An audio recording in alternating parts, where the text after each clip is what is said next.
Welcome छ है सबैजनालाई मेरो भिडियोमा। अनि हामी चाहिँ आज घरतिर म चाहिँ भर्खरै बजारबाट आयौँ। अनि बजारमा चाहिँ खासमा हामी चाहिँ पोर्कको मासु के छ त रेट, कस्तो खाने अवस्था छ कि छैन भनेर सोध्न लागि गएको। 750 रुपियाँ किलो रहेछ। यसो गोजीमा हेरेको 300 रुपियाँ रहेछ। अब 300 रुपियाँमा टमाटर किन्नुपर्ने छ, तरकारीहरू किन्नु छ। अब पोर्क खायो भने 300 रुपियाँमा 3 पिस मात्र आउँछ भन्ने डर लाग्यो क्या। त्यही भएर अब फेरि हामीले तरकारी किनेर ल्यायौँ। फेरि कहाँ लिएर गएको तरकारी यहाँ ल्याउन। आज हिसाब किताब गर्नु पर्यो नि। ल मसँग पैसा 300 रुपियाँ थियो होइन। अनि मैले आज तरकारी किन्न गएँ। पोर्क सोर क्यान्सिल भनेर तरकारी किन्न गएँ। तरकारी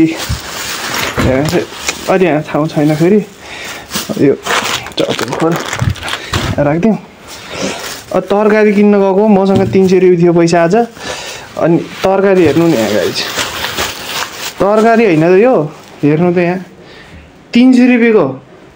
काठमाडौँमा बसेपछि कहिलेकाहीँ यस्तो यो अचम्म लाग्ने कुराहरू पनि हुँदो रहेछ है। 300 रुपियाँ थियो। 300 रुपियाँमा मैले गाजर किने सुरुमा 20 रुपियाँको, टमाटर 50 को 1.5 किलो अरे है। अनि प्याज चाहिँ 80 रुपियाँ किलो। यो चाहिँ तेल हो, यो तोरीको तेल। अनि यो केराउ भन्छ नि यसलाई, केराउ जम्मा 20 रुपियाँ। काउली 30 रुपियाँ किलो रे। 25 रुपियाँ किलो भने होइन, काउली 25 रुपियाँ किलो। 1 किलो ठ्याक्कै 1 किलो। अब कादी 3टा गेडा काका दिदी यो भयो, पुगिहाल्यो 3-4 दिनलाई। यो 20 रुपियाँको। यो साग 10 रुपियाँ। साग हेर्नु न गाइज, साग यत्रो साग 10 रुपियाँको। सो गाइज आज चाहिँ यो चाहिँ पोर्क खानुभन्दा चाहिँ एकदम भेजिटेबलै खानु ठिक रहेछ जस्तो लाग्यो मलाई होइन।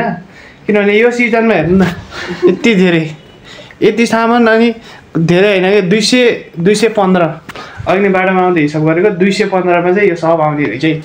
हेर्नु ल।